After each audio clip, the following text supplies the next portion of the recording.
So welcome back everyone. तो last class में हम लोगों ने बात कर ली थी, अपने यूनिट वेट्स की पढ़ ली थी, 8 प्रॉपर्टीज पढ़ ली थी। आज हम लोग नेक्स्ट 9 प्रॉपर्टी पढ़ेंगे। अब हम लोग पढ़ेंगे specific gravity. Specific gravity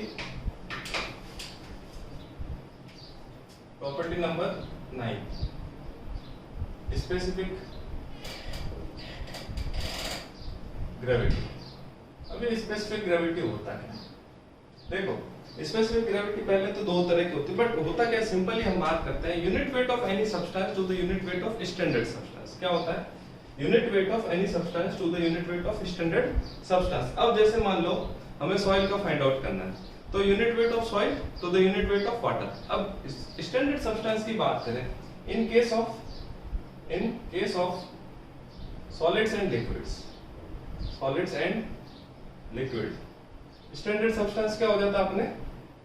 water. And in case of gas अपने स्टैंडर्ड सब्सटेंस हो जाता है एयर। अब इनका अपने को यूनिट वेट मालूम होना चाहिए।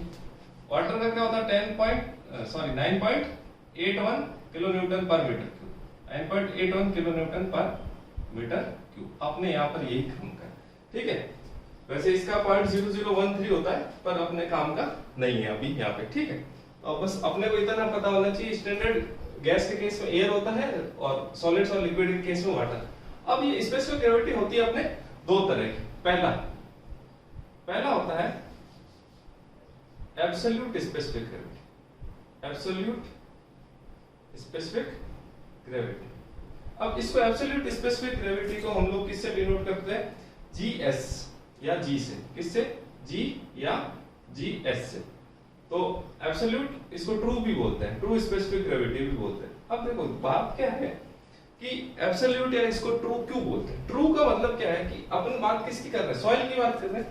तो G इक्वल टू आएगा गामा S अपॉन में gamma W, gamma S upon में गामा W, ठीक है। गामा S अपॉन में गामा W।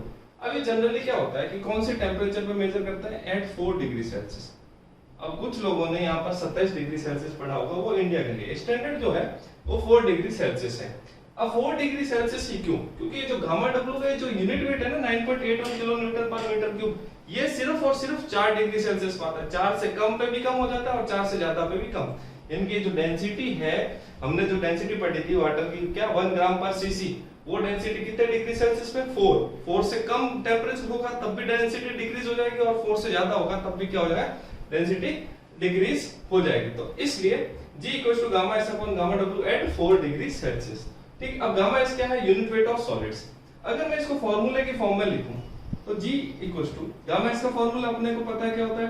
WS अपॉन में VS, और गामा W का फॉर्मूला क्या होता है? WW अपॉन में VW। अब देखो एक चीज क्या है इसमें, अब ये भी पर इस इन दोनों यूनिट, ये पहली बात तो यूनिटलेस होता है स्पेसिफिक ग्रेविटी। यूनिटलेस कैसे हुआ?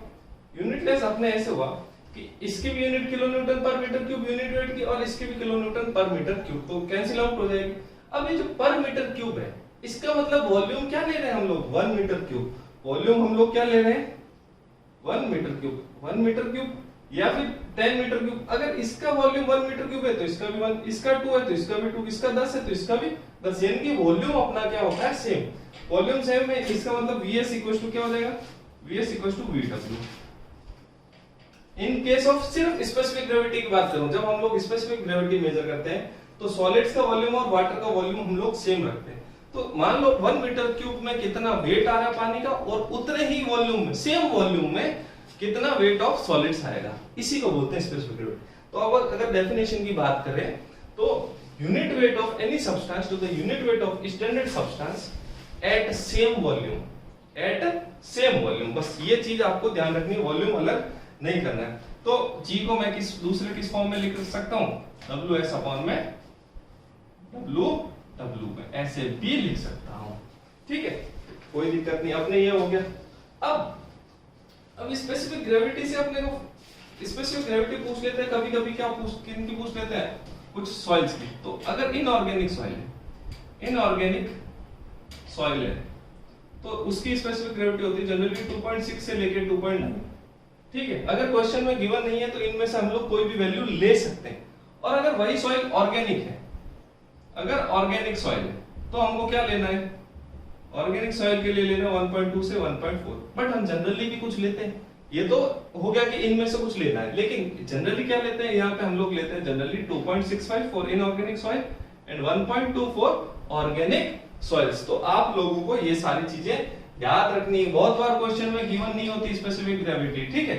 तो जहां पर न्यूमेरिकल आ जाता है, छोटा न्यूमेरिकल स्पेसिफिक ग्रेविटी गिवन नहीं है, तो वहां पर आपको 2.65 लेनी। और मैं आपको एक जगह ऐसा क्वेश्चन भी आया है, बहुत बार वो क्वेश्चन आया हुआ है कि पूछा हुआ है कि वहां पर हमको स्पेसिफिक ग्रेविटी 2.65, अभी वो क्वेश्चन मैं यहाँ पर इसलिए नहीं बता रहा क्योंकि जो टॉपिक पढ़ाऊंगा उस टाइम मैं आपको बता दूंगा कि ये चीज मैंने पहले भी बताई थी आपको, तो ये याद रखना है ना कि वो कहां पे बताऊंगा। अभी उस चीज को यहाँ समझा दूंगा तो कोई फायदा नहीं, समझ में आना नहीं, ठीक है। पढ़ा हुआ है तो ठीक है, अच्छी बात है, याद आ जाएगा। नहीं पढ़ा हुआ है तो आगे पढ़ा दूंगा मैं, ठीक है। तो ये बात होगी अपने एब्सोल्यूट या ट्रू स्पेसिफिक ग्रेविटी। अब ये जी या जीएस से कोई फर्क नहीं पड़ता, ठीक। अब सेकंड होता है मास स्पेसिफिक ग्रेविटी। सेकंड क्या होता है, बी पॉइंट क्या है, मास स्पेसिफिक ग्रेविटी। बी है मास स्पेसिफिक ग्रेविटी या एपरेंट स्पेसिफिक ग्रेविटी, एपरेंट या फिर बल्क स्पेसिफिक ग्रेविटी, तीन नाम है, मास, एपरेंट या बल्क स्पेसिफिक ग्रेविटी। अब इसको डिनोट करते हैं जीएम से। किससे डिनोट करते हैं, जीएम से, ठीक है। अब जीएम हो गया तो अब जीएम क्या हो जाएगा, ये आ जाएगा। तो यहां पर गामा एस नहीं आएगा। अब नाम आ रहा है देखो बल्क, तो मैंने आप लोगों को पहले बल्क यूनिट वेट बताया था, बल्क यूनिट वेट क्या होता है, गामा आता है। तो बस डिफरेंस क्या है, वहां पर गामा एस था, यहां पर क्या हो जाएगा, गामा, ठीक है। यहां पर क्या हो जाएगा, सिर्फ गामा। तो GM equal to mass specific gravity क्या हो गया, गामा अपॉन गामा डब्ल्यू। तो अगेन जीएम को अगर मैं वेट की टर्म में लिखूं, वेट अपॉन वॉल्यूम, तो ये वेट क्या हो जाएगा, total weight of solid, total weight of soil होगा, सॉलिड्स का नहीं, टोटल वेट और टोटल वॉल्यूम। यहां पर V total volume of soil और वॉल्यूम ऑफ वाटर क्या हो जाएगा, सेम हो जाएगा। तो फाइनली ये क्या आ जाएगा, डब्ल्यू अपॉन में डब्ल्यू डब्ल्यू, ठीक है। अब देखो अपने जो चीज है, यहाँ पे मैं बोल रहा हूँ total volume of, total weight of soil और टोटल वॉल्यूम ऑफ सॉइल। क्यों, क्योंकि सॉइल के अंदर तो गैस भी होगी, एयर भी होगी, लेकिन जब हम लोग एब्सोल्यूट स्पेसिफिक ग्रेविटी मेजर करते हैं ना, तब वो जो वॉल्यूम ऑफ एयर वगैरह होता है, वाटर वगैरह होता है, उन सबको हम लोग नेग्लेक्ट कर देते हैं। लेकिन इस केस में हमारा वॉल्यूम ऑफ एयर है, अगर एयर है उसमें तो एयर का वॉल्यूम भी लेंगे, वाटर है तो उनका वेट भी लेंगे और वॉल्यूम भी लेंगे। ये चीज आपको ध्यान रखनी है, डिफरेंस यही है। अब सवाल आ जाता है भाई बड़ा कौन, जीएस बड़ा कि जीएम, जीएस बड़ा कि जीएम। तो अपने को फॉर्मूले से पता है, इसमें आ रहा है गामा एस, इसमें आ रहा है गामा। और ये मैं पिछले क्लास लेक्चर में बताया था कि गामा एस क्या बताया था, gamma S greater than gamma saturated unit weight में, फिर गामा बल्क, फिर गामा ड्राई, फिर गामा सबमर्ज्ड, ये बताया था। तो अगर gamma S greater than gamma है तो GS always greater than GM होता है। तो जीएस क्या होगा, हमेशा ग्रेटर देन, तो यानी कि absolute specific gravity is always greater then mass specific gravity. अब देखो जनरली इंडिया में क्या होता है, 27 डिग्री सेल्सियस पे मेजर करते हैं। तो अगर उसके अलावा किसी और टेम्परेचर पे मेजर करेंगे तो हम लोग कैसे निकालेंगे, तो जी किसी टी डिग्री सेल्सियस पे हम लोग मेजर कर रहे हैं, तो G at T degree Celsius into gamma W at T degree Celsius equals to G at 27 degree Celsius into G gamma W at 27 degree Celsius. बस इस इक्वेशन को आपको ध्यान में रखना है, कुछ नहीं करना। दो टी वाले डिग्री सेल्सियस को एक तरफ, 27 वाले को एक तरफ। अब अगर तो मेरे को G at T degree Celsius निकालना है तो क्या हो जाएगा, G at 20 degree Celsius into gamma W at 20 degree Celsius divided by gamma W at T degree Celsius. मेरे को इसके अलावा कुछ याद रखना है नहीं, ठीक है। तो ये चीज हो गया। अब नेक्स्ट प्रॉपर्टी हम लोग, प्रॉपर्टी नंबर 10 नंबर प्रॉपर्टी क्या है अपनी, ये बेटा स्पेसिफिक ग्रेविटी बहुत काम की चीज है ना, अपने को ध्यान रखना है, एक एक चीज को ध्यान रखना है। पूछ लेते हैं मास स्पेसिफिक ग्रेविटी क्या होती, तो कभी कभी क्वेश्चन को ध्यान से पढ़ना है। उस आप वहां पे पढ़ लिया आपने सिर्फ स्पेसिफिक ग्रेविटी और उसको एब्सोल्यूट मान लिया। अगर सिर्फ स्पेसिफिक ग्रेविटी लिखा हुआ है तब भी उसका मतलब एब्सोल्यूट ही होता है। जब तक वो मास नहीं लिखे या बल्क नहीं लिखे या एपरेंट नहीं लिखे, तब तक उसका मतलब सिर्फ और सिर्फ एब्सोल्यूट स्पेसिफिक ग्रेविटी से ही होता है, ठीक है। तो इसमें कंफ्यूज होने वाली बात नहीं। तो नेक्स्ट आ जाएगा अपने रिलेटिव डेंसिटी। क्या आ रहा है, रिलेटिव डेंसिटी। रिलेटिव डेंसिटी हो गया, या इसको हम लोग बोलते हैं डेंसिटी इंडेक्स भी बोलते हैं, डेंसिटी इंडेक्स भी बोलते हैं, या डिग्री ऑफ डेंसनेस भी बोलते हैं, दो तीन नाम है, डिग्री ऑफ डेंसनेस। अब भाई साहब इसको रिप्रेजेंट किससे करते हैं? इसको रिप्रेजेंट करते हैं आई डी से। इससे आई डी से। अब ये होता क्या है, इसका मतलब क्या है? इसका मतलब सिंपल सा है कि फॉर्मूला बताते हैं, फॉर्मूले से समझाते हैं। तो ई मैक्सिमम माइनस ई नेचुरल अपॉन में ई मैक्सिमम माइनस ई मिनिमम। अब इसका मतलब क्या है? अब देखो ई मैक्सिमम कब होगा? ई मैक्सिमम कब होगा? वॉइड रेशियो मैक्सिमम कब होगा? जब सॉइल क्या लूजेस्ट स्टेट में होगी, डेंसेस्ट स्टेट में? ये मैंने पहले आपको प्रॉपर्टी बता दिया। अगर ई मैक्सिमम की बात कर रहा हूं तो सॉइल किसमें होगी? लूजेस्ट में, डेंसेस्ट में। तो सॉइल का वॉइड रेशियो इनकी खाली जगह सबसे ज्यादा कब होगी? जब सॉइल क्या होगी? लूजेस्ट स्टेट में होगी। तो ई मैक्सिमम मतलब soil void ratio in loosest state, void ratio in loosest state. ठीक है भाई, कोई दिक्कत नहीं। फिर आता है ई नेचुरल। ई नेचुरल को कभी कभी ई भी लिखा होता है, सिंपल ई भी लिख देते हैं, ई एन या ई, एक ही चीज है। तो void ratio in natural state, जो सॉइल है उसी कंडीशन में, नेचुरल स्टेट। ठीक है। और ई मिनिमम क्या होगा? Void ratio in densest state. Void ratio सबसे कम कब होगा? जब सॉइल क्या होगी? डेंसेस्ट स्टेट में, यानी कि खाली जगह सबसे कम होगी, तब उसमें वॉइड रेशियो भी कम होगा। भाई वॉइड रेशियो का फार्मूला अपन ने क्या पढ़ा था? वॉल्यूम ऑफ वॉइड अपॉन में वॉल्यूम ऑफ सॉलिड्स। तो ई कब होगा? जब ये कम होगा, वॉइड्स कम होगी तो वो वॉइड रेशियो कम हो जाएगा। तो उसी प्रकार तो अगर डेंसेस्ट है तो वॉइड रेशियो मिनिमम होगा, और अगर सॉइल लूजेस्ट स्टेट में है तो वॉइड रेशियो क्या होगा? मैक्सिमम। अब आईडी का मतलब क्या होता है? देखो ये क्या होता है कि जो सॉइल है उसकी नेचुरल स्टेट में जो भी उसका डेंसिटी है उसको कंपेयर करता है उसके मैक्सिमम पॉसिबल डेंसिटी से और मिनिमम पॉसिबल डेंसिटी से। किससे कंपेयर करता है? नेचुरल जो डेंसिटी है सॉइल की, नेचुरल स्टेट में, इनकी अभी ग्राउंड में जो भी कंडीशन, उस कंडीशन में उसकी जो डेंसिटी है उसको किससे कंपेयर कर रहा है? नेचुरल से। और मतलब नेचुरल को कंपेयर कर रहा है मैक्सिमम पॉसिबल डेंसिटी से और मिनिमम पॉसिबल डेंसिटी से। बस आपको ये ध्यान रखना है, इसका मतलब ये होता है। अब इसको मल्टीप्लाई कर दो 100 से, क्यों? क्योंकि परसेंटेज में अगर देना हो तो 100 से, अदरवाइज पॉइंट्स में आ जाएगा। ठीक है। अब भाई हमने वॉइड रेशियो पढ़ा, डेंसिटी भी पढ़ी, उसके बाद ये रिलेटिव डेंसिटी का नया खेल आ गया। तो ऐसा क्यों? तो ये जो है वॉइड रेशियो तो क्या होता है कि फिर भी थोड़ा मामला सही नहीं होता। उसके बाद थोड़ा उससे बेटर मामला आता है अपने डेंसिटी वाला। वो मामला भी अगर अपने नहीं बैठे तो सबसे बेस्ट मामला है, यानी कि जो सबसे बेस्ट इंडिकेटर पूछ ले, डिग्री ऑफ डेंसनेस का सबसे बेस्ट इंडिकेटर पूछ ले जाए आपको, तो कौन है अपना? ये relative density is the best indicator. चाहे आप इसको लिख लो, ये भाई साहब बढ़िया है, बेस्ट इंडिकेटर। ठीक है। सबसे कम वॉइड रेशियो काम में लेते हैं अगर अपन इंडिकेटर की बात करें डेंसनेस के रेस्पेक्ट में, तो सबसे बेस्ट अपना वो ये है रिलेटिव डेंसिटी। अब भाई साहब ये जो है चीज, ये अपने जनरली कोर्स ग्रेन सॉइल की प्रॉपर्टी है। ठीक है। इसको हम लोग फाइन ग्रेन सॉइल्स पे काम में नहीं लेते। अब बोलोगे सर फाइन ग्रेन सॉइल पे काम में क्यों नहीं लेते? भाई वॉइड रेशियो तो उसका भी फाइंड आउट कर सकते हैं, लेकिन जब हम लोग मिनिमम वॉइड रेशियो निकालते हैं ना, जब डेंसेस्ट स्टेट में निकालने की कोशिश करते हैं इन case of fine grain soil, तो काफी सारी अनसर्टेनिटीज आ जाती है, यानी कि जिसमें कोई ना कोई प्रॉब्लम आ जाती है। तो उस वजह से जो उसका मिनिमम वॉइड रेशियो वो हम लोग फाइंड आउट सही से नहीं कर पाते, उसमें एरर आ जाता है। उस एरर की वजह से हम लोग फाइन ग्रेन सॉइल्स पे इसको काम में न लेके इसको सिर्फ और सिर्फ कोर्स ग्रेन सॉइल्स के लिए काम में लेते हैं। अब इसका एक और फॉर्मूला है, देखो एक आपको पता है कि डेंसिटी अगर ज्यादा होगी सॉइल की, density is inversely proportional to void ratio. सही है कि नहीं? अगर डेंसिटी ज्यादा है इसका मतलब वॉइड रेशियो उसमें क्या कम है, डेंसिटी ज्यादा मतलब वॉइड रेशियो कम। तो इसको कैसे करें? अगर इसका फॉर्मूला मेरे को बदलना है, इसको मैं अब डेंसिटी की टर्म में लिखूंगा, वो भी किसमें? ड्राई डेंसिटी की फॉर्म में। तो आईडी का फॉर्मूला आ जाएगा मेरे पास, ID equals to E maximum है तो यहाँ पर क्या हो जाएगा? गामा डी क्या हो जाएगा? मिनिमम। और किसमें? ऑपोजिट में। देखो फॉर्मूला याद करने का तरीका देखो, गामा डी, अब यहाँ मैक्सिमम है तो यहाँ मिनिमम, माइनस 1 अपॉन मैक्स, यहाँ पे सिंपल गामा डी, अपॉन में क्या आ जाएगा? 1 upon gamma D minimum minus 1 upon में गामा डी मैक्सिमम। बस और कुछ नहीं करना है। क्या करना है? इस फॉर्मूले को याद रखना है, जो आपको अच्छे से पता है कि dry density is inversely proportional to, किसके होती है dry density inversely proportional? Dry density या कोई भी डेंसिटी हो वॉइड रेशियो के इनवर्सली प्रोपोर्शनल, जितना ज्यादा वॉइड रेशियो उतना कम आएगा, ठीक है। अब जरूरी नहीं यहाँ पे सॉइल जो नेचुरल स्टेट में ड्राई हो बल्क भी हो सकती, तो अपन इसको सिंपल गामा लिख लेते हैं, कोई इशू नहीं है। गामा डी भी लिख सकते हैं, गामा भी लिख सकते हैं, सैचुरेटेड हो तो सैचुरेटेड लिख लेंगे, जैसे स्टेट होगा वैसा लिख लेंगे, नेचुरल स्टेट।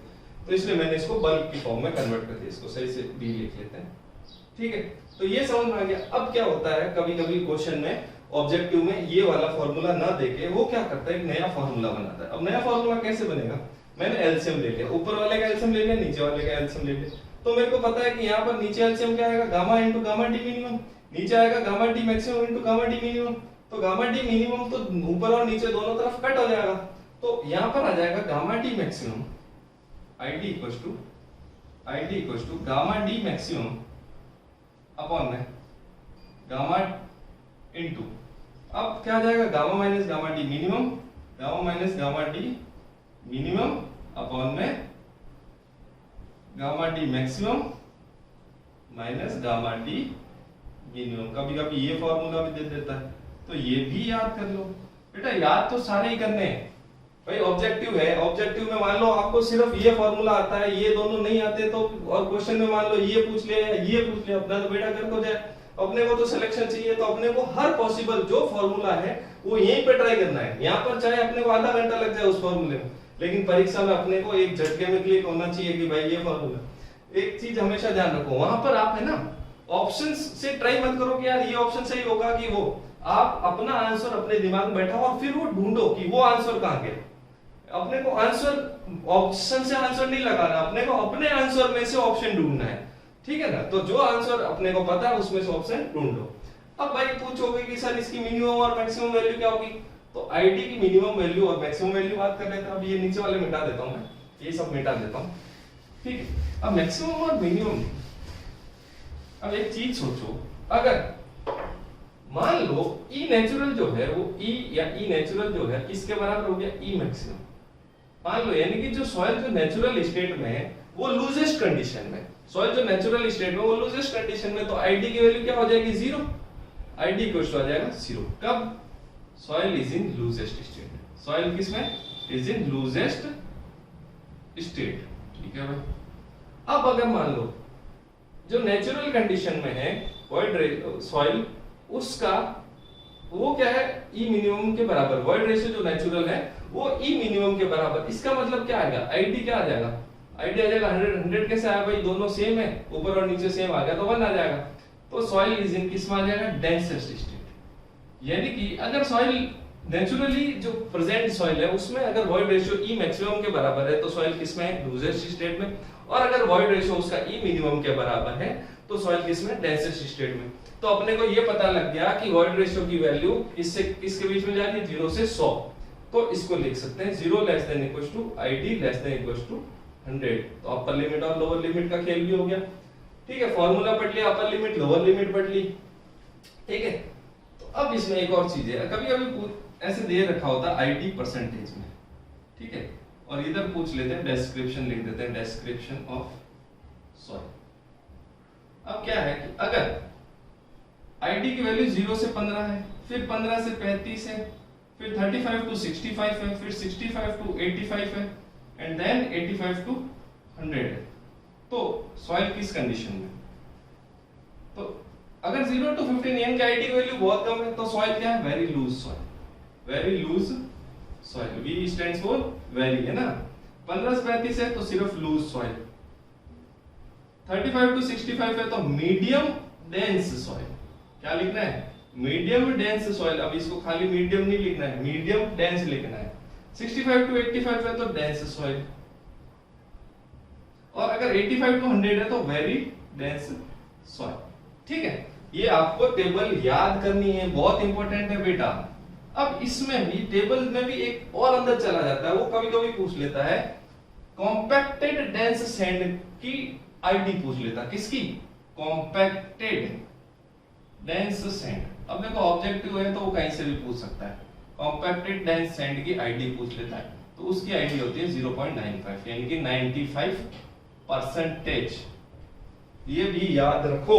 तो ये पूरा हो गया अपने क्या, रिलेटिव डेंसिटी या डेंसिटी इंडेक्स या डिग्री ऑफ डेंसनेस। ठीक है, तो ये सारी चीजें हो गई। तो इसके बाद कभी कभी कुछ ऐसे कॉमन बात कर लेते हैं। अगर आईडी ज्यादा है, मान लो आईडी ज्यादा, तो क्या शो करता है, एक तो सॉइल को शो करेगा कि डेंस सॉइल है, दूसरा आईडी ज्यादा होने से यानी कि रिलेटिव डेंसिटी ज्यादा होने से सॉइल जो होती है वो उसकी शियर स्ट्रेंथ भी ज्यादा अच्छी होती है। जितनी खाली जगह कम होगी उतनी ज्यादा शियर स्ट्रेंथ। अब शियर स्ट्रेंथ अच्छी होगी, उसके बाद उसमें क्या आता है कि कंप्रेसिबिलिटी कम होती है। कंप्रेसिबिलिटी मैंने आपको बताया था जब इंट्रोडक्शन दे रहा था, क्या होता है, वॉल्यूम रिडक्शन। तो अगर रिलेटिव डेंसिटी ज्यादा है तो soil will be dense, more shear strength, possess more shear strength and low compressibility। ये पूछ लिया जाता है, लिख लो। आईडी मोर रिप्रेजेंट्स क्या करते हैं, dense soil, possess high shear strength. Shear strength मतलब एसएस। अब शियर स्ट्रेंथ क्या होता है आगे बता देंगे अपन, बाकी आपने 100 में पढ़ लिया होगा अगर सिलेबस में है तो। और फिर हो गया लो कंप्रेसिबिलिटी। ठीक है, ये तीनों चारों चीजें आपको ध्यान में रखनी है। ठीक है, अब हम लोग बात करते हैं भाई ये कोर्स ग्रेन सॉइल की प्रॉपर्टी आ गई, तो फिर फाइन ग्रेन सॉइल कहेगा मेरे लिए तो कुछ बचा ही नहीं, मेरा भी कुछ इंतजाम करो, तो आप उसका इंतजाम कर देते हैं। तो उसके लिए प्रॉपर्टी आ जाएगी अपनी रिलेटिव कॉम्पैक्शन। क्या आ जाएगा, रिलेटिव कॉम्पैक्शन। भाई साहब इंतजाम तो अपने को सबका करना पड़ता है, ऐसे नहीं छोटे वाले को दे दो बड़े वाले को ऐसे ही रख दो, कोई नहीं बड़ा है कमा देगा, ऐसे नहीं होता। तो छोटे बड़े सबका ख्याल रखना होता है, बुक सबको सम्मान लगती है। तो ये रिलेटिव कॉम्पैक्शन आ गया प्रॉपर्टी नंबर 11, रिलेटिव कॉम्पैक्शन। अब ये क्या है, अब ये वैसे तो ये सबके लिए एप्लीकेबल है, coarse grain fine grain soil दोनों के लिए, बट मोस्टली मैं यहां लिखूंगा मोस्टली। ये तो आरसी किसके लिए है, मोस्टली कोर्स ग्रेन सॉइल के लिए, सॉरी फाइन ग्रेन सॉइल है ना। बाकी तो जनरली तो अगर बात करें तो मैं इसको कोर्स ग्रेन सॉइल के लिए भी काम में ले सकता हूं, but mostly it is for fine grain soil. अब अगली बात करते हैं, अब ये क्या होता है भाई आरसी, ये बड़ा सरल फॉर्मूला इसका होता है गामा डी फील्ड। ठीक है, क्या हो गया, गामा डी फील्ड अपॉन में गामा डी लैब। ये बोलता है कि कोई भी जो सॉइल है उसकी फील्ड में ड्राई डेंसिटी टू द उसकी लैब में कितनी मैक्सिमम कर सकते हैं हम लोग, यानी कि natural state to the maximum possible dry density. इसको और कैसे लिख सकते हैं, गामा डी नेचुरल, फील्ड में जो होती है वो तो नेचुरल होती है, अपॉन में गामा डी मैक्सिमम, लैब में हम उसको चाहे कितना मैक्सिमम कर सकते हैं। ये आ गया अपना रिलेटिव कॉम्पैक्शन। अब कभी कभी पूछ लेते हैं भाई साहब वॉइड रेशियो की टर्म में, तो ये लिख लो वही 1 + E मिनिमम अपॉन में 1 + E। अब ये E नेचुरल देख लो, यहाँ पर नेचुरल था, अभी मैंने बताया void ratio is inversely proportional to dry density. है देखो यहाँ पर नेचुरल ऊपर है तो यहाँ नीचे आ गया, यहाँ गामा डी मैक्सिमम यहाँ आ रहा है नीचे आ रहा है, तो मिनिमम क्या आ गया ऊपर आ गया वॉइड रेशियो। तो ये ध्यान में रखना है। अब भाई साहब आरसी और रिलेटिव कॉम्पैक्शन और रिलेटिव डेंसिटी में भी कुछ रिलेशन है आपस में, तो वो रिलेशन हम लोग फाइंड आउट करते हैं। आरसी इक्वल्स टू क्या होता है 80 + 0.2 आईडी। कितना क्या होता है 80 + 0.2 आईडी। अब ये 0.2 आईडी से क्या लेना देना है, तो मैं बात करते हैं अगर ID equals to 0, ID equals to 0 अपन ने बात करी थी कहां पे, soil is in loosest state, यानी कि सॉइल अपने सबसे कम घनत्व वाली स्थिति में है। आज तो अच्छी खासी हिंदी। तो अगर मैं इसके आईडी की वैल्यू 0 रखूंगा तो मेरे आरसी की वैल्यू कितनी आ जाएगी 80। ठीक है भाई, इसका मतलब आरसी की वैल्यू क्या होगी, मिनिमम अपने 80 हो गई। ये इसकी लिमिट्स लिखवा रहा हूं। अगर आईडी मेरा 100 हो जाएगा तो सॉइल किस में है, soil is in densest state, इनकी सबसे ज्यादा घनत्व जो हो सकता है उस सॉइल का उसमें, तो आरसी की वैल्यू उस समय हो जाएगी 100। तो आरसी की वैल्यू हो गई स्ट्रेंथ्स 80 to 100, 100 भी हो सकती है 80 भी हो सकती है और उसके बीच में भी रह सकती है। ठीक है, तो ये आपको ध्यान। अब कई कई बच्चे कंफ्यूजन हो जाते हैं इसलिए ऐसे लिख देते हैं कि सर हर बार तो आपने ऐसे लिखा इस बार ऐसे नहीं लिखा, तो ये लिख लो भाई, ऐसे भी लिख दिए, अपने को समझ में आना चाहिए कैसे लिखो। आ गया, ये चीज क्लियर हो गई, तो मजा आया होगा अब तक। अब इसके बाद कुछ क्या है छोटे मोटे नोट्स। नोट क्या होता है कि नोट से अपने को क्या फायदा होगा, फायदा ये होगा कि भाई साहब परीक्षा में कुछ उनमें से सवाल आ जाता है तो अपने हो जाएगा। एक बार देख लेता हूँ कुछ बच तो नहीं गया, कुछ नहीं बचा, ठीक है। तो अब नोट की ही बारी है। तो सारी अपने प्रॉपर्टीज हो गई। अब इन प्रॉपर्टीज के बाद 2-3 नोट लिखाता हूँ। उन नोट्स के बाद लिखाऊंगा नहीं, मतलब समझाऊंगा, लिखना आपको अपने आप नोट्स बनाने। उसके बाद हम लोग बात करेंगे इंटर रिलेशनशिप बिटवीन ए प्रॉपर्टीज की। तो बात करते हैं नोट की। तो भाई साहब हमारा नया डस्टर आ गया है, ये देखो कपड़ा यार साफ ही नहीं होता।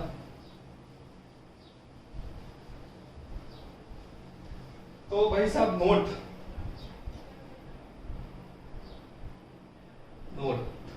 पहला, एक बात बताओ मेरे को, वर्ड रेशियो क्या समझाया था मैंने आपको? वर्ड रेशियो इक्वल टू क्या होता है? Volume of air plus volume of water. अब अगर degree of saturation S less than 1 है, इसका मतलब क्या है?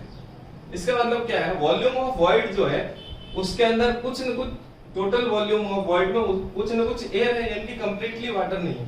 और जहां पर degree of saturation greater than या इक्वल टू 1, यानी कि कंप्लीटली सैचुरेटेड सॉइल की बात कर रहा हूं, वहां पर वॉल्यूम ऑफ वॉइड मतलब बराबर की बात कर रहे थे। सैचुरेशन कंडीशन में वॉल्यूम ऑफ वॉइड किसके बराबर होती है? Volume of water. और यहां पर volume of water less than volume of void. सही है? इनको वापस ऐसे सेम तरह से लिखें, दोनों एक तरफ, ठीक है। अब बात आती, कभी कभी सवाल ऐसा आ जाता है कि थोड़ा हम कंफ्यूज हो जाते हैं, पता होता है चीज लेकिन वहां पर एकदम क्लिक नहीं करती। अगर मैं वॉइड, मेरी सॉइल जो है पार्शियली सैचुरेटेड, भाई degree of saturation less than 1 है, इसका मतलब सॉइल क्या पार्शियली सैचुरेटेड। अगर ऐसी कंडीशन में मैं वॉल्यूम ऑफ वाटर यानी कि पानी बढ़ाता जा रहा हूं, अगर मैं पानी बढ़ाता जा रहा हूं तो क्या मेरा total volume of soil change होगा? नहीं होगा। जब तक मैं सैचुरेटेड नहीं होऊंगा, जब तक मेरी सॉइल सैचुरेटेड नहीं होगी, तब तक मेरा टोटल वॉल्यूम ऑफ सॉइल और ना ही वॉल्यूम ऑफ वॉइड चेंज होगा। मैं क्या कह रहा हूं, ध्यान से सुनो। अगर मेरी सॉइल पार्शियली सैचुरेटेड है, यानी कि ये फर्स्ट वाला केस ए वाला, ये ए है, ये बी है, तो मैं अगर ए कंडीशन की बात कर रहा हूं, यानी कि सॉइल मेरी पार्शियली सैचुरेटेड है, अगर मैं वहां पर वॉल्यूम ऑफ वाटर इंक्रीज कर रहा हूं, पानी डाल रहा हूं, तो जब तक कि मेरा सॉइल पार्शियली सैचुरेटेड रहेगा, जब तक एक कंडीशन तक रहेगा, तब तक वॉल्यूम ऑफ वॉइड में कोई चेंज नहीं आएगा। और मान लो सैचुरेटेड तक पहुंचेगा, उसके बाद चेंज होने लगेगा। तो जब तक सॉइल पार्शियली सैचुरेटेड है, तब तक वॉल्यूम ऑफ वाटर में कितना ही ऐड करूं, मेरे total volume of soil and volume of void पे कोई फर्क नहीं आएगा। लिख लो, इन पार्शियली सैचुरेटेड सॉइल, लिख लो, in partially saturated soil if volume of water is increases, in partially saturated soil if volume of water is increases up to the saturation condition, up to, है ना, यानी कि saturation condition तक, then total volume of soil and volume of void will not change। ठीक है, ये ध्यान रखना। अब अगर saturation condition है या उससे ज्यादा आ गया, मान लो S equals to 1 आ गया, तो वहां पर क्या volume of void equal to volume of water। अब अगर मैं वहां पे, यहां पर अगर मैं पानी का वॉल्यूम बढ़ाऊंगा तो मेरे वॉल्यूम ऑफ वॉइड्स भी बढ़ेगा। अगर वॉल्यूम ऑफ वॉइड बढ़ेगा तो टोटल वॉल्यूम का फार्मूला अपन ने पढ़ा है, total volume is equal to volume of soil plus solids plus volume of void. अगर ये बढ़ाऊंगा तो ये बढ़ेगा, ये बढ़ेगा तो ये बढ़ेगा, यानी कि by increasing volume of water बढ़ा रहा हूं, इससे मान लो मैंने वॉल्यूम ऑफ वाटर इंक्रीज करा, तो इससे क्या फर्क पड़ेगा? वॉल्यूम ऑफ वॉइड इंक्रीज हुई। इससे क्या फर्क पड़ेगा? टोटल वॉल्यूम इंक्रीज हुआ। तो पार्शियली सैचुरेटेड में तो पानी का वॉल्यूम इंक्रीज करने पे कुछ भी इंक्रीज नहीं हो रहा, लेकिन सैचुरेटेड सॉइल में वॉल्यूम ऑफ वाटर इंक्रीज करने पे वॉल्यूम ऑफ वॉइड भी इंक्रीज हो रहा है, टोटल वॉल्यूम ऑफ सॉइल भी इंक्रीज हो रहा है। ये चीजें आपको ध्यान रखनी है, ठीक। तो ये हो गया नोट नंबर 1। अब नोट नंबर 2। अब नोट नंबर 2 क्या है कि कभी कभी ऐसा पूछ लेते हैं, कभी कभी गप्पे मारने के चक्कर में, तो क्या बोलते हैं वो, यूनिफॉर्मली ग्रेडेड। पहला चीज क्या बोलते हैं? Uniform graded, uniform graded.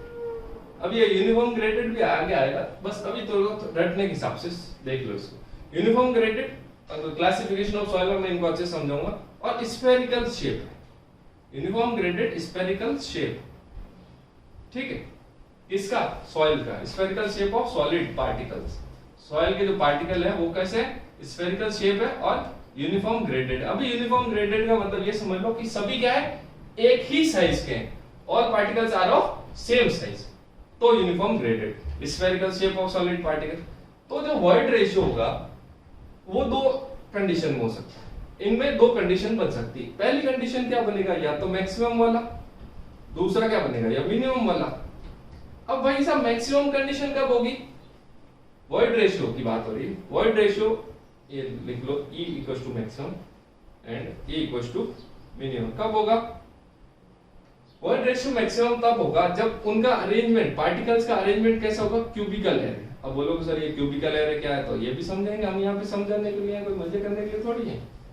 Rhombo, और अगर ई मिनिमम कब होगा? जब वो रोम्बोहेड्रल हो। रोम्बोहेड्रल। अब क्या होता है? अब ई मैक्सिमम उस टाइम में कितना हो जाएगा? तो ई मैक्सिमम हो जाता है उस टाइम में 0.91 और पोरोसिटी उस टाइम में हो जाती है 47%। सिमिलरली वॉइड रेशियो मिनिमम कितना हो जाएगा? 0.37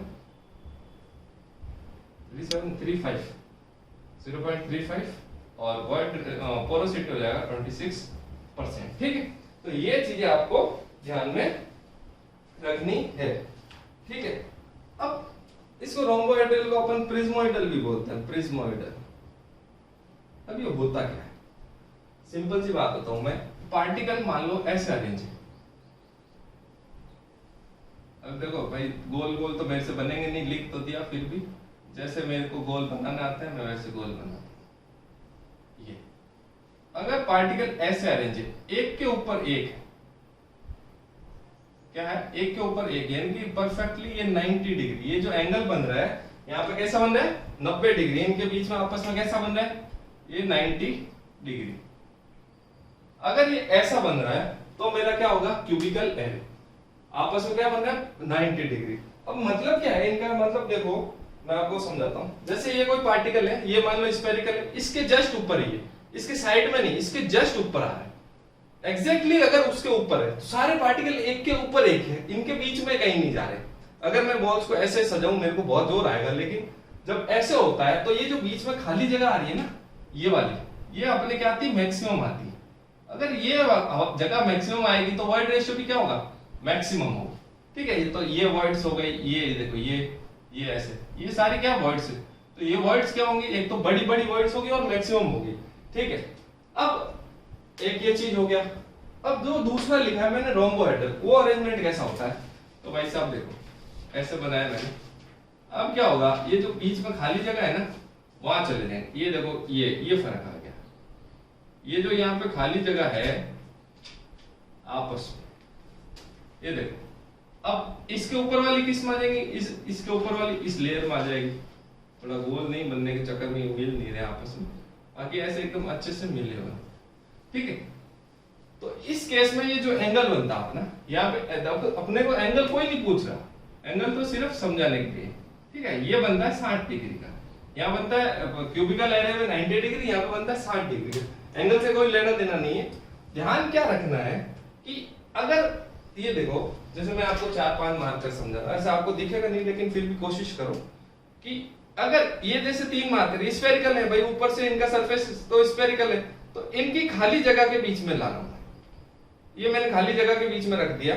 ऐसे देखो, ये जो बीच में खाली जगह थी इसमें रखा मैंने, क्या रखा?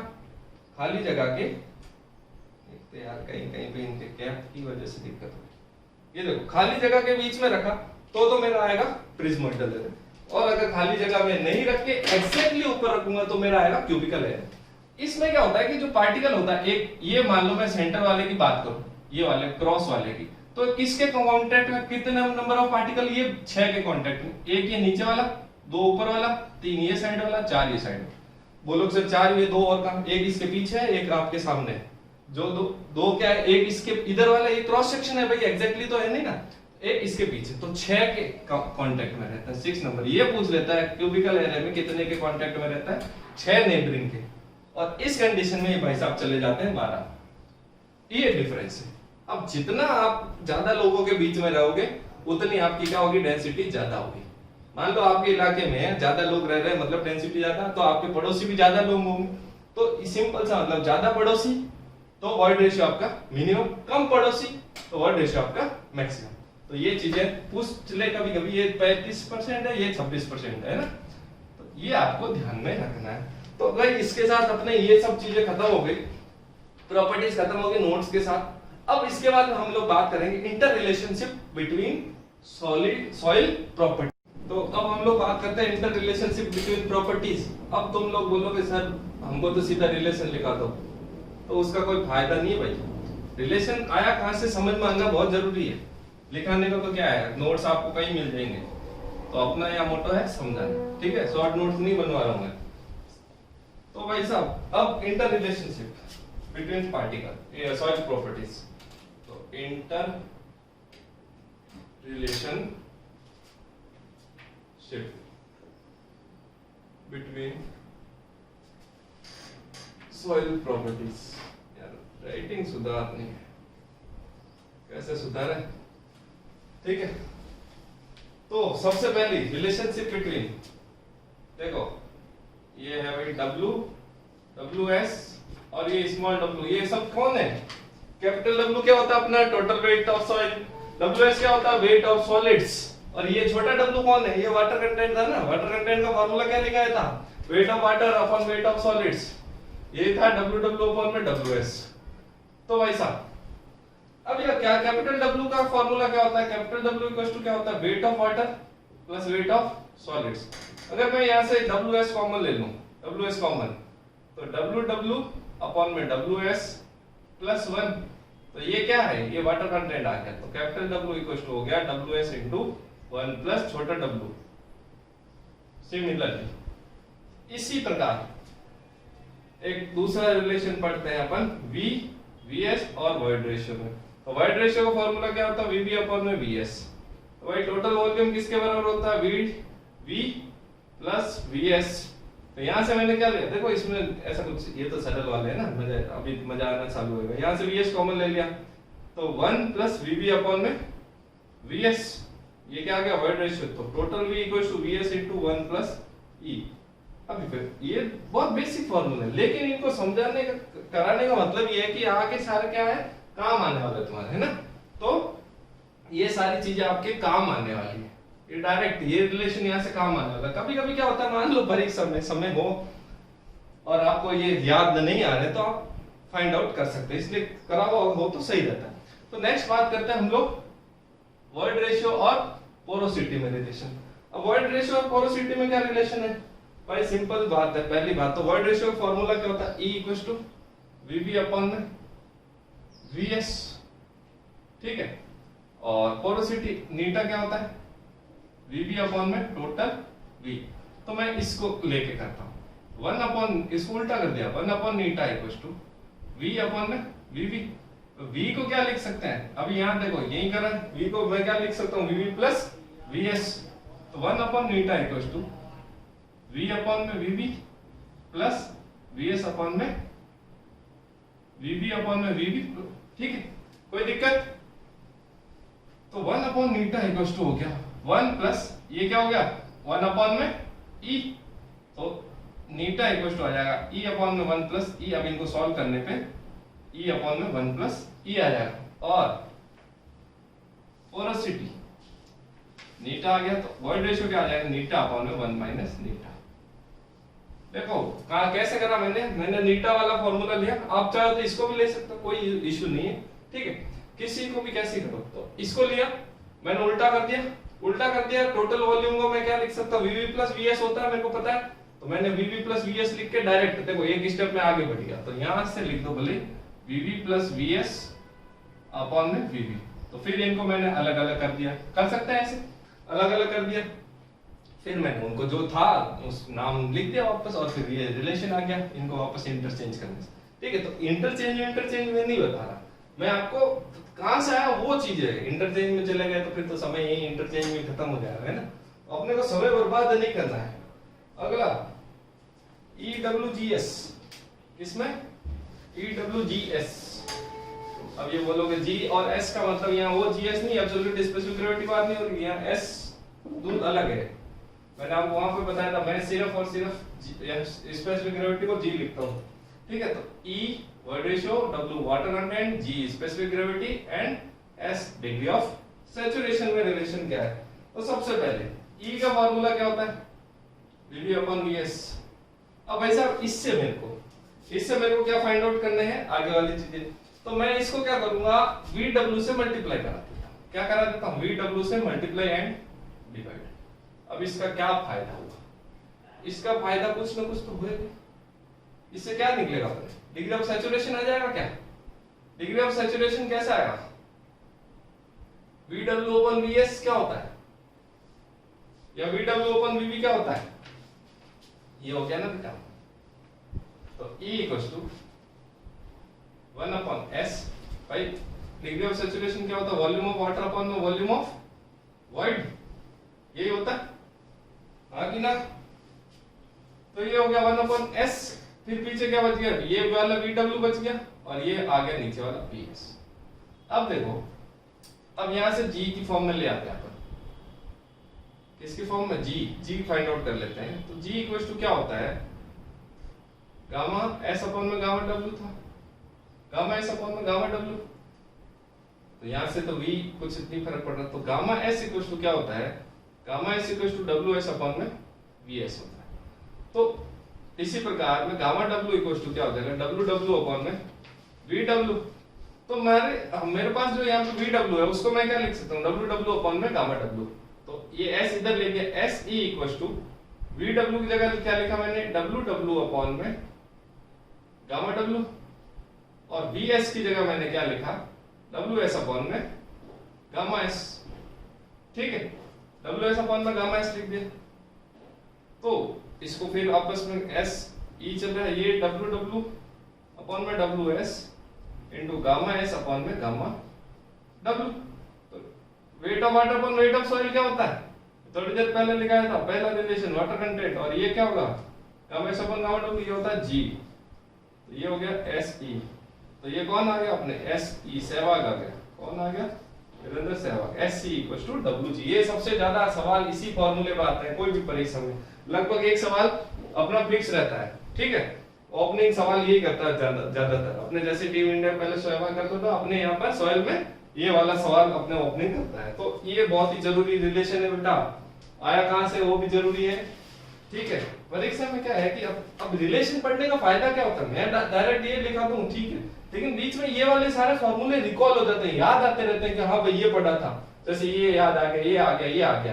तो ऐसी चीजें याद आती रहती है पढ़ते रहने से। ठीक है, बाकी तो क्या है कि ऐसी मोह माया ऐसा चलता रहता है। अगली प्रॉपर्टी नंबर 4, प्रॉपर्टी नंबर 4 है अपने गामा को किस में लिखना है? गामा को, गामा इन टर्म्स ऑफ ये सारे EWGS सारे, और एक वैसा और बच गया गामा W, इन सब की टर्म में लिख देते हैं। किनको? इनको। तो भाई कैसे करें, शुरुआत कैसे करें? किसी को कोई आइडिया? तो शुरुआत करते हैं गामा से। गामा का फॉर्मूला क्या होता है? W अपॉन में नेचुरल वेट, नेचुरल या बल्क डेंसिटी होता है W, उसका क्या होता है? नेचुरल कंडीशन में उसका जो वेट अपॉन में वॉल्यूम, वेट अपॉन वॉल्यूम हो गया। उसके बाद मेरे को उसका क्या करना है? वेट को क्या लिख सकता हूं मैं? WW अपॉन में WW प्लस WS, और ये VB प्लस में VS। ठीक है, या फिर मैं उसको वैसे भी लिख सकता हूं क्या, छोटा W इंटू 1 प्लस WS, और उसको क्या लिख सकता हूं? VS इंटू, देखो भाई टोटल अभी कैपिटल W अपन ने पहला रिलेशन क्या पढ़ा था? W capital W equal to क्या पढ़ा था? WS into 1 plus small w, और कैपिटल B क्या पढ़ा था? VS into 1 plus E। ये पढ़ा था ना अपन ने पहला रिलेशन, ये दूसरा, ये पहला दूसरा। तो इसको ऐसे भी लिख सकता हूं, या तो ऐसे बाद में वापस करूं, तो मैं इसको डायरेक्ट ऐसे काम में ले लेता हूं। तो WS छोटा नहीं बड़ा, WS into 1 plus small w upon में VS इंटू 1 प्लस E। ठीक है, ये किसका फॉर्मूला? गामा। अब WS अपॉन में VS क्या होता है? गामा G का फॉर्मूला है कि किसका है? गामा S का। इसका फॉर्मूला ये गामा S का, गामा S क्या लिखा था अपन ने? Gamma S equals to WS upon में यूनिट वेट ऑफ सॉलिड्स क्या लिखा था? ये लिखा था। तो भाई साहब ये गामा S इक्वल्स इनटू आ गया 1 प्लस W अपॉन में 1 प्लस E। किसका फॉर्मूला? अगर बल्क यूनिट वेट का कोई फॉर्मूला पूछे मेरे से तो क्या हो जाएगा? Gamma S into 1 plus W upon में 1 प्लस E। लेकिन मेरे को गामा किस फॉर्म में चाहिए था? वो अपने एक ये चीज तो बच ही गया, ये भी बच गया। तो अब क्या करें, तो gamma S G equal to क्या होता है, गामा एस अपॉन में गामा डब्ल्यू। तो गामा एस की जगह क्या हो जाएगा, जी गामा डब्ल्यू। तो बल्क यूनिट वेट क्या हो जाएगा, G gamma W into 1 plus छोटा डब्ल्यू इनकी वाटर कंटेंट अपॉन में 1 प्लस ई। अब ये फॉर्मूला बड़ा ही इंपॉर्टेंट फॉर्मूला है, क्यों, क्योंकि इससे 4 फॉर्मूले और बनेंगे। कितने बनेंगे, 4 फॉर्मूले और बनेंगे। अब वो कैसे आएंगे अभी बता लेते हैं। तो ये तो हो गया डब्ल्यू की टर्म में। अब बोलोगे सर ये एस तो आया ही नहीं अभी भी फॉर्मूले में, तो कोई नहीं, एस भी ले आएंगे। S equal to W G होता है, अपने को पता है। तो भाई इंटरचेंज कर दो, डब्ल्यू की जगह लिख दो एस ई अपॉन में जी, तो आ जाएगा, कोई बड़ी बात नहीं है।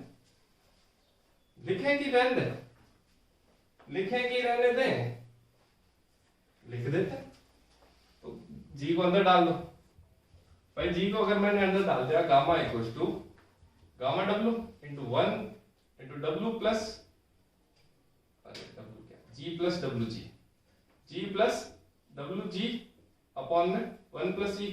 डब्ल्यू जी की जगह लिख दिया मैंने ई एस, तो gamma W into G plus E S upon में 1 प्लस ई। ये तो एक और फॉर्मूला आ गया। तो ऐसे फॉर्मूले बनते रहेंगे। अब ये तो सब है बल्क यूनिट वेट के फॉर्मूले। मान लो परीक्षा में सवाल आ गया कि इसी फॉर्मूले को इसी टर्म में सैचुरेटेड यूनिट वेट का लिखो, तो क्या करना है, सैचुरेटेड में क्या होता है, एस की वैल्यू कितनी होती है, 1 हो जाती है। तो इसमें अब केस आ गया, पहला case soil is saturated, soil is saturated. अगर सॉइल सैचुरेटेड है तो क्या हो जाएगा, सॉइल इज सैचुरेटेड है तो गामा की जगह तो क्या हो जाएगा, गामा सैचुरेटेड, और एस की जगह क्या हो जाएगा 1। ठीक है, तो गामा सैचुरेटेड इक्वल टू क्या हो जाएगा, gamma W into G plus ई सिंपल अपॉन में 1 प्लस ई। ठीक है, इसके बाद अगर पूछ ले gamma dry, soil is dry, soil is क्या है, ड्राई, तो गामा की जगह आ जाएगा गामा डी, और एस क्या होता है 0। इन केस ऑफ ड्राई मैंने बताया था डिग्री ऑफ सैचुरेशन क्या होता है, 0 होता है। तो अगर मैं उसको लिखूं यहाँ पे आ जाएगा, तो gamma D is equal to G gamma W upon में 1 प्लस ई, क्योंकि ये टर्म क्या हो जाएगी, ये एस ये 0 हो गया तो ये 0 हो गया, तो जी गामा डब्ल्यू अपॉन में 1 प्लस ई। तो ये फॉर्मूला भी आपको याद करना है। अब अपन ये बात करते हैं इसी में नेक्स्ट टर्म की बात करते हैं। मैंने क्या कहा 4 फॉर्मूला आएंगे, अभी तो 3 ही हुए, एक और बच गए, चौथा फॉर्मूला लिख लेते हैं भाई। तीसरी कंडीशन क्या हो जाएगी, सॉइल इज सबमर्ज्ड। सॉइल क्या है, सॉइल इज सबमर्ज्ड। अब सबमर्ज्ड है, देखो समझ में आ रहा है, मजा आ रहा है कि नहीं आ रहा, नहीं आ रहा है तो कोशिश करो यार, आएगा, मजा आएगा, है ना, समझ में तो आ ही रहा है वैसे। तो सॉइल अगर सबमर्ज्ड है, सबमर्ज्ड पूरा लिख देते हैं, सबमर्ज्ड है तो क्या करना है, गामा की जगह क्या आ जाएगा, गामा की जगह क्या आ जाएगा, गामा डैश या गामा सबमर्ज्ड एक ही चीज है। ठीक है, ये लिख दिया भाई। अब अपने को लिख दो गामा सबमर्ज्ड का फॉर्मूला क्या होता है, गामा सबमर्ज्ड का फॉर्मूला क्या होता है, gamma dash equals to gamma saturated minus gamma W. तो गामा सैचुरेटेड वाला कौन सा फॉर्मूला है, ये gamma W into G plus E upon में 1 plus E minus gamma W. ठीक है भाई, ये फॉर्मूला है मेरे पास। और अब मेरे को पहले से पता है गामा सैचुरेटेड यूनिट वेट क्या होता है, मतलब सबमर्ज्ड यूनिट वेट क्या होता है, saturated unit weight minus gamma W. तो gamma W into G plus E upon 1 plus E minus gamma W. तो यहां से अगर मैं करूंगा तो गामा डब्ल्यू इंटू जी माइनस 1 अपॉन में 1 प्लस ई आएगा, गामा सबमर्ज्ड। सॉल्व कर लो, यही आएगा। ठीक है, अब यहाँ पे अपन क्या मैथमेटिक्स तो समझ नहीं रहे, अपन तो पढ़ रहे हैं बड़ी चीजें। ठीक है, तो ये चीज हो गया। अब भाई साहब अगला रिलेशन नंबर 6, गामा के फॉर्म में गामा डी और स्मॉल डब्ल्यू, इनका रिलेशन आपस में। ठीक है, तो कैपिटल गामा क्या मतलब बल्क यूनिट वेट क्या होता है, वेट अपॉन में वॉल्यूम। बल्क यूनिट वेट क्या होता है, वेट अपॉन में वॉल्यूम। ठीक है, और तो टोटल डब्ल्यू का फॉर्मूला क्या पढ़ा था अपन ने, पहला relation W S into 1 plus small W यानी कि वाटर कंटेंट। तो देख लो मैंने कहा था ये है सरल लेकिन आगे बहुत काम आएगा, अब यहाँ पे काम आ गया। तो मैं W की जगह क्या लिख रहा हूँ, WS into 1 plus small w upon में V। तो एक बात बताओ, गामा डी का फॉर्मूला क्या था? गामा डी अपन ने शुरुआत में जो पढ़ा था वो क्या पढ़ा था? WS अपॉन में V नहीं पढ़ा था? WS अपॉन V पढ़ा था, वेट ऑफ सॉलिड्स अपॉन में वॉल्यूम। क्योंकि भाई देखो ड्राई कंडीशन में क्या होता है, सॉलिड्स होता है और एयर का वेट तो अपन जीरो कंसीडर करते हैं, तो WD लिखो या WS एक ही चीज, ये भी मैंने बताया था। तो गामा डी यहाँ लिख दो, ये तो gamma equals to gamma D into 1 plus W। तो जनरली ये इस याद अपने को कैसे रखना है, gamma D equal to gamma upon में 1 प्लस W में, क्योंकि काम इस फॉर्म में आता है। तो ये ठीक है। कैसे आया कि अपने को पता है बल्क यूनिट वेट का फॉर्मूला क्या होता है, टोटल वेट अपॉन में टोटल वॉल्यूम। टोटल वेट को हम लिख सकते हैं wait of solid into 1 plus water content, उसको लिखा यहाँ ले आए, पुट करा, फिर अपने आ गया वेट ऑफ सॉलिड अपॉन में वॉल्यूम। तो wait of solid upon volume अपने को पता है ड्राई डेंसिटी होता है, ड्राई डेंसिटी का फॉर्मूला लिख दिया, फिर इंटरचेंज कर दिया, तो ये भी आ गया अपना। इसके बाद आता है gamma T G N A, property number relation number 7। ये कभी कभी देखो एक तो डायरेक्ट पूछ लेते हैं, बाकी छोटा सा न्यूमेरिकल भी देते हैं ना, वहां पे मामला अटक जाता है। तो gamma D G N A और किसके बीच में, गामा डब्ल्यू और ये वाटर कंटेंट इनके बीच में। तो भाई देखो टोटल वॉल्यूम किसके बराबर होता है, volume of air plus volume of water plus volume of solid. ठीक है, इन सबको टोटल वॉल्यूम से डिवाइड कर दो, तो 1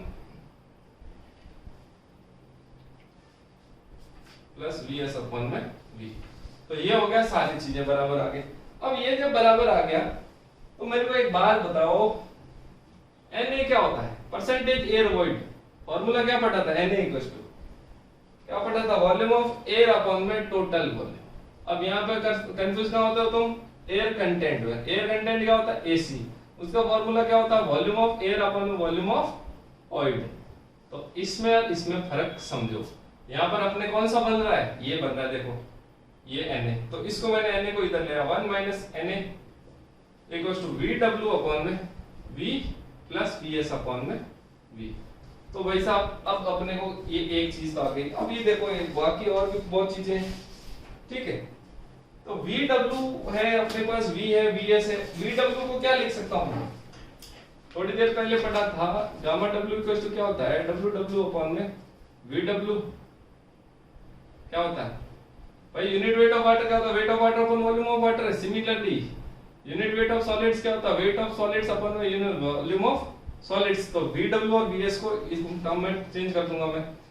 तो VW को चेंज करा तो क्या आ जाएगा, WW अपॉन में gamma W into V plus Vs को करूंगा तो WS अपॉन में गामा S इनटू V। भाई साहब G इक्वल्स टू क्या होता है, gamma S upon gamma W। तो गामा S क्या हो जाएगा, G gamma W, gamma S equals to हो जाएगा G गामा W। इसको यहां ले आया, WW अपॉन में gamma W into V plus WS upon में G gamma W into V। अब मैं यहां से क्या करूंगा, मैं यहां से कॉमन ले लूंगा। किसको कॉमन लूंगा, इसको कॉमन ले लेंगे अपन भाई। अगर मैं नीचे से gamma W upon V common ले लूं, फिर पीछे क्या हो जाएगा, WW plus WS upon V। कोई बात नहीं, अभी इनका भी कुछ न कुछ करेंगे अपन। तो WW को और क्या लिख सकते हैं अपन, वेट ऑफ वाटर को क्या लिख सकता हूं, क्योंकि देखो इस फॉर्मूले में ये भी है, तो इसको मिटा देता हूं भाई। वाटर कंटेंट पूछ रहा है, आप ये वाटर कंटेंट को इंट्रोड्यूस कराना है। देखो इंटर रिलेशनशिप का एक ही सिंपल फंडा समझ लो कि मान लो ये जो रिलेशनशिप है, इनमें आपस में रिलेशन बनाना था। तो अपन ने सबसे पहले मान लो ये फाइंड आउट करा Na, इसके बाद अपन ने क्या फाइंड आउट करा, गामा W करा। गामा W के बाद अपन ने G भी फाइंड आउट कर लिया। अब अपने को क्या पता करना, एक ये और एक ये, तो अपन ये वाला फाइंड आउट कर लेते हैं। तो अपने को ये फाइंड आउट कैसे करना है, तो 1 माइनस Na इक्वल्स टू अब भाई डब्ल्यू डब्ल्यू को क्या लिख सकते हैं अपन, वाटर कंटेंट इक्वल टू क्या होता है, वेट ऑफ वाटर अपॉन में वेट ऑफ सॉलिड्स।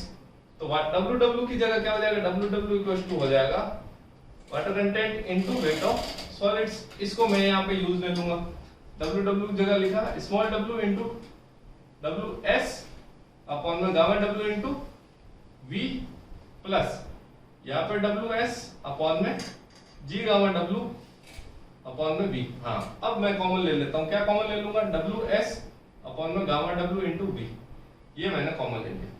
तो यहाँ पे आ गया स्मॉल डब्ल्यू प्लस यहाँ पे आ गया 1 अपॉन में जी, ठीक है। तो डब्ल्यू एस अपॉन में वी क्या होता है, अभी थोड़ी देर पहले गामा डी का फॉर्मूला क्या पढ़ा था, वेट ऑफ सॉलिड्स अपॉन में टोटल वॉल्यूम ऑफ सॉइल, ठीक है। तो ये हो गया अपना गामा डी। तो 1 minus N A equals to gamma D upon में गामा डब्ल्यू, सही है। Gamma D upon gamma W ये हो जाएगा डब्ल्यू जी प्लस 1 अपॉन में जी।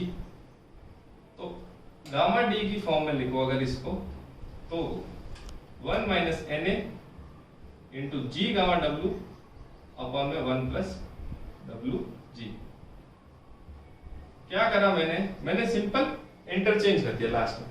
तो गामा डी को अपने को किस फॉर्म में लिखना था, इन सब की फॉर्म में, ठीक है। सब देखो ये रिलेशन में क्या करना, सबसे पहले मैंने टोटल वॉल्यूम लिखा, टोटल वॉल्यूम किसका हो रहा होता है, volume of air plus volume of water plus volume of solids. अब इन तीनों में को क्या करने के लिए मैंने क्या करा, मेरे को क्या फाइंड आउट करना है, ये सारी चीजें फाइंड आउट करनी है। ये फाइंड आउट करने के मेरे को सबसे आसान तरीका लगा Na फाइंड आउट करना। तो Na फाइंड आउट करने के लिए मैंने टोटल V से डिवाइड कर दिया। अब Na मैंने फाइंड आउट हो गया। अब Na फाइंड आउट करने के बाद मेरे को यहाँ से सरल लग रहा है, क्या फाइंड आउट करना, क्या आ जाएगा यहाँ से, मेरे को फाइंड आउट करना है यहाँ से लग रहा है सरल गामा डब्ल्यू। तो यहाँ से मैंने को गामा डब्ल्यू कैसे निकाला, वी डब्ल्यू से और वी एस से मैंने ये आ गया। गामा डब्ल्यू आने के बाद मेरे को जी फाइंड आउट करना आसान लग रहा है। जी कहाँ से लिखा, गामा एस की जगह लिख दिया जी गामा डब्ल्यू, तो ये आ गया।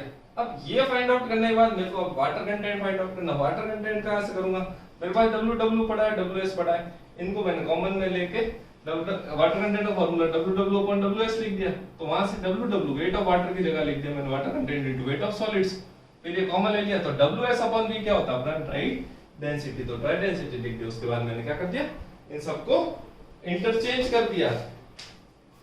तो भाई साहब ये है आपके फार्मूले, ये क्या है आपके इंटर रिलेशन लोग, ठीक है। एक इंटर रिलेशनशिप और बच गया, चाहो तो करा देते हैं। वो किस में होता है, एयर कंटेंट और degree of saturation, air content और डिग्री ऑफ सैचुरेशन। तो भाई देखो वॉल्यूम ऑफ वाइट क्या होता है, volume of air plus volume of water. भाई अब मैं रिलेशन किस में करा रहा हूं, AC एंड S में, ठीक है। AC और S में रिलेशन करा। तो भाई वॉल्यूम ऑफ वाइट क्या होता है, volume of air plus volume of water. अगर मैं इनको डिवाइड करा दूं, VA अपॉन में VB प्लस VW अपॉन में VB, तो ये क्या हो जाएगा 1 equals to AC plus S। तो अगर मेरे को लिखना हो S इक्वल्स टू क्या हो जाएगा 1 माइनस AC, ठीक है। अब एक और रिलेशन फाइंड आउट करना है, relation number 9, relation number 9 find out करना है। अब किसमें रिलेशन नंबर 9 फाइंड आउट करना है, नीटा AC और नीटा M, इन सब में मेरे को रिलेशन फाइंड आउट करना है। किन में फाइंड आउट करना है, नीटा में AC नीटा M। अब सबसे पहले यहाँ पे नीटा, पोरोसिटी, पोरोसिटी का फार्मूला क्या था, वॉल्यूम ऑफ वॉइड अपॉन में टोटल वॉल्यूम, ठीक है। वॉल्यूम ऑफ वॉइड अपॉन में टोटल वॉल्यूम। अगर मैं इसको वॉल्यूम ऑफ एयर से मल्टीप्लाई और डिवाइड करा दूं, ये लो वॉल्यूम ऑफ एयर से मल्टीप्लाई और डिवाइड करा दिया, ठीक है।